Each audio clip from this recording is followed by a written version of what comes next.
Manger bio, c'est bon pour la santé. On voit ça tout de suite avec mes invités.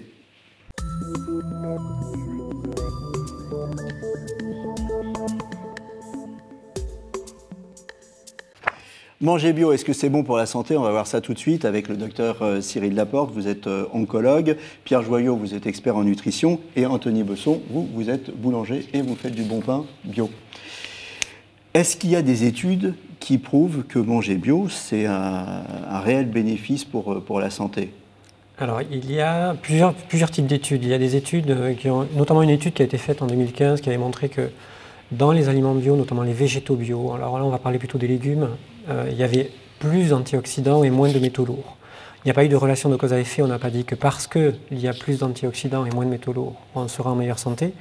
Mais ce que l'on sait, c'est que les antioxydants sont protecteurs et que les métaux lourds sont plutôt toxiques. Donc ça, c'est une des études marquantes. Et la dernière... Il y a une étude récente sur le cancer, par contre. Exactement, qui a été reliée dans le monde et qui a montré, quand on prend les chiffres de façon globale, que lorsqu'on mange du bio, on diminue de 25% le risque de cancer au global, sachant que ça intéresse particulièrement deux types de cancers, les lymphomes particulièrement, et le cancer du sein chez la femme ménopausée.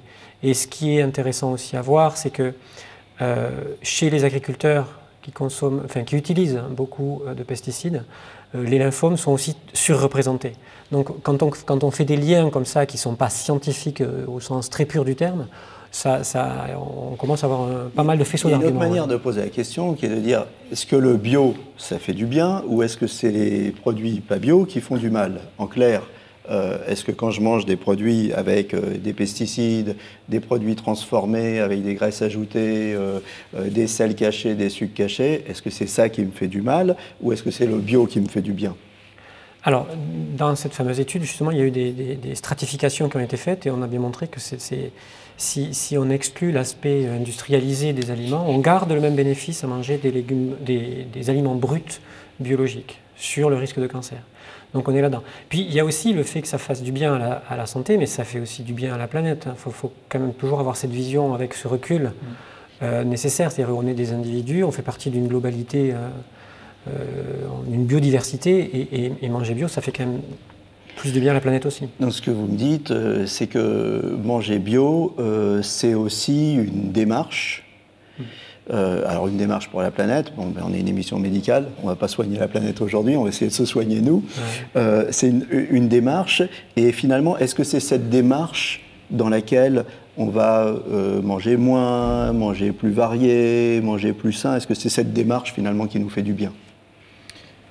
C'est évident que c'est la démarche à suivre. Nos conseils en consultation, c'est le premier conseil que l'on peut donner à nos patients, c'est d'intégrer les légumes à tous les repas et en grande quantité. Ensuite, est-ce que c'est bio ou non? Ça, c'est une autre question. Et vous l'avez très bien dit, ce qu'il est important de regarder chez nos patients, c'est la consommation de produits ultra transformés. Ça, c'est important. Ultra transformés, c'est-à-dire qu'on ne peut pas reconnaître un aliment ultra transformé si on le cherche dans la nature. C'est ça la définition du produit ultra transformé. Et notre consommation dans notre société est basée sur un trop grand nombre de produits ultra transformés. Qu'est-ce qu'on appelle les produits ultra transformés? Alors ceux qu'on ne peut pas reconnaître dans la nature, je veux dire par exemple le poisson carré. Le poisson pané, c'est carré. Carré, on ne le voit pas dans la nature. Donc il est transformé, même ultra transformé. C'est ça. La chips. Souvent, on se dit, tiens, on va se faire du bien, on va se manger une petite salade. Une salade toute faite avec une sauce déjà industrielle, déjà faite. Ça, c'est un produit ultra transformé ou pas? Ou on est à la limite? C'est transformé. C'est transformé, c'est-à-dire qu'on s'est servi d'aliments bruts. Mais la sauce, il faut regarder ce qu'il y a dedans. Parce que sinon, on pense se faire du bien et finalement, on s'en fait pas tant que ça. C'est ça. Dès qu'on met des ingrédients un peu masquants, on va dire, comme un maquillage va masquer, c'est un cosmétique en fait, un ingrédient cosmétique pour augmenter, modifier les saveurs. Là, on rentre dans de l'ultra-transformation dont on sait maintenant que là, oui, c'est pas bon pour la santé, bien sûr.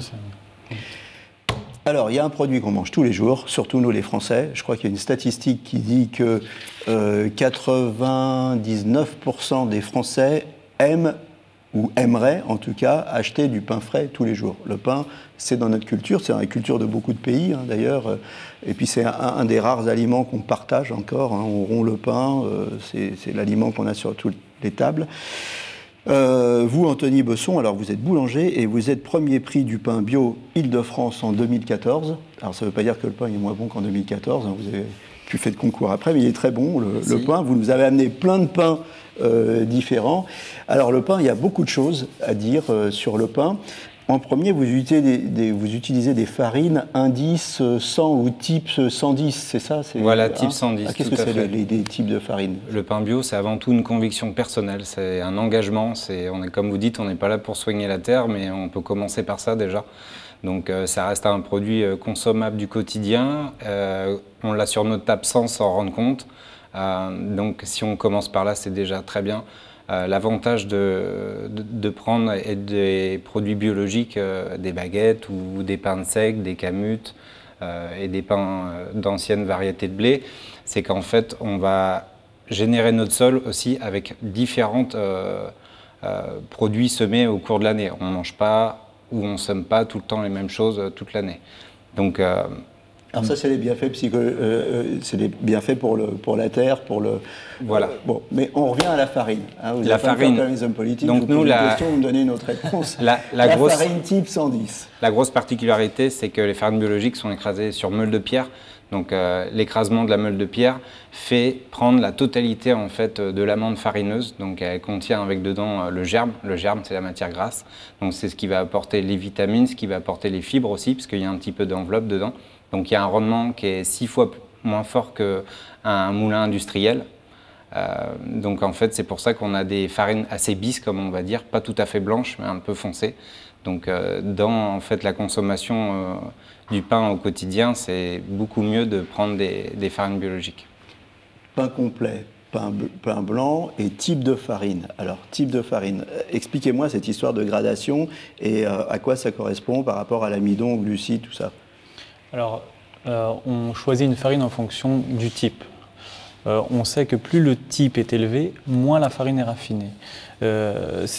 Par exemple, ça doit être un T55, T65. Voilà. Ça, c'est la baguette blanche. Ça, c'est la baguette blanche. T65. Moins on voit quand on va chez son boulanger, c'est écrit le type de farine, ou on peut lui demander. On peut lui demander, je pense. On peut lui demander. T65, baguette blanche, très raffinée. Très raffinée, égale... Très glucidique, avec un index glycémique élevé. On bouffe du sucre. Et là, on dit souvent le pain, ça fait grossir. Exactement. Donc, plus on sera sur un indice élevé, et moins c'est vrai. Exactement. Plus l'indice est élevé, moins la farine est raffinée. Il reste l'enveloppe, il reste les fibres, les minéraux, les vitamines. Et tout ça, ça permet de diminuer l'index glycémique.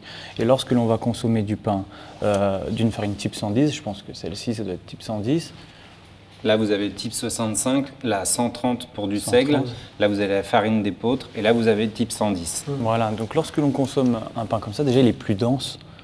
Et le constat que l'on fait au quotidien, c'est que lorsque nos patients consomment du pain blanc, ils peuvent manger facilement la demi-baguette pendant un repas par personne. Et lorsqu'ils passent au pain complet, type 130, type 110, directement la consommation aussi est diminuée. Et on diminue une consommation d'un produit moins raffiné. Et on diminue la consommation. Exactement. Pour le coup, le pain, ça devient vraiment un plaisir, et pas un plaisir qu'on pèse sur la balance. Vous nous dites aussi, vous faites plein de pains différents, parce que c'est pas forcément bon de manger toujours le même pain. Voilà, pour moi, je pense que c'est important de varier les plaisirs. Alors, tous les plaisirs, faut les contrôler. C'est l'excès qui est pas bon. Nous, on argumente beaucoup notre clientèle en disant qu'on pourrait prendre un petit morceau de pain de seigle pour l'entrée, un petit morceau de pain de complet pour votre plat principal. L'idée, c'est vraiment de varier les plaisirs parce que c'est un produit sain. Et pourquoi c'est bon pour le corps de pas avoir toujours le même pain? Ça améliore le transit, ça fait quoi? Le fait de changer de type de pain, il va pas avoir la même composition, la même texture. Pourquoi c'est important de changer de pain? Déjà, c'est pas la même composition de farine, donc on va pas avoir les mêmes taux de glucides, les mêmes vitamines. Et puis, suivant les types de farine qu'on utilise, c'est pas les mêmes fermentations. Donc le goût ne sera pas pareil et les glucides, les rapports... Il y a des pains qui ont 12 heures de fermentation, il y en a qui ont 18 heures de fermentation. C'est sûr que le taux de glucides dans le pain ne va pas être le même. La fermentation, plus la fermentation elle est longue, plus il va y avoir une meilleure assimilation par le corps, c'est ça? Tout à fait. Nous, on travaille avec des produits sur levain, donc c'est un levain naturel qu'on cultive depuis plus de 10 ans.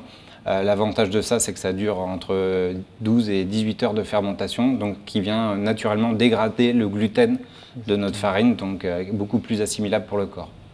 Le médecin, qu'est-ce qu'il en pense? Ah ben oui, je suis complètement d'accord.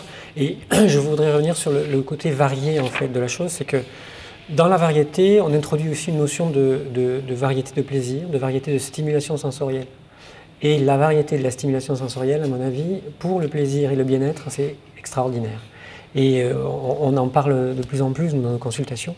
Et c'est intéressant de se réapproprier une alimentation saine à travers la diversité de ces stimuli sensoriels, dont dans le pain avec une variété aussi importante. Oui. Ce qu'on nous dit souvent, vous voulez rajouter quelque chose sur le Oui, stimuli sensoriel et la exactement, variation des plaisirs? Parce qu'il ne l'a pas précisé, mais il y a le goût, il y a la texture, il y a ce que ça fait en bouche, le croquant, le moelleux, et tout ça, ça fait varier les plaisirs. D'accord. Voilà. Alors, on nous dit souvent quelque chose, c'est que manger bio, c'est cher.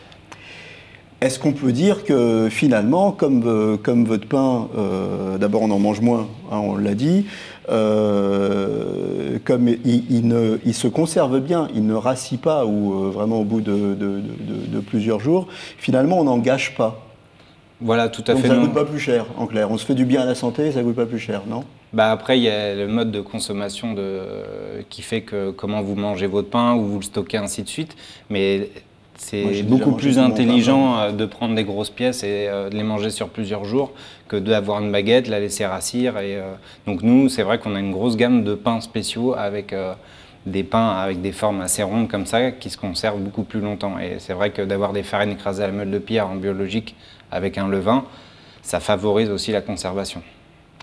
Votre bon pain, on peut le trouver dans Paris, on a 4 boulangeries dans Paris. Elles sont toutes indépendantes. On fait des portes ouvertes aussi à l'année pour expliquer aux consommateurs. Vous faites goûter justement le... Ah oui, il y a toujours des panières de dégustation. Chez nous, c'est fait partie de la politique de la maison. Vous voyez, pour conclure, vous voyez beaucoup de patients, notamment des gens qui ont des cancers, et vous leur donnez des conseils bio.